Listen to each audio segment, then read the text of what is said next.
నా తనువందున శ్రమలు సహించి నీ వారసుడనైతినే.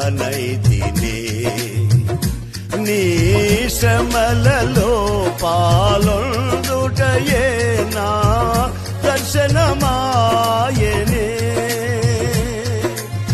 నా తనువందున శ్రమలు సహించి నీ వారసుడనైతినే. ఆహా నా ధన్యత, ఓ నా భాగ్యము, ఏమని వివరించును,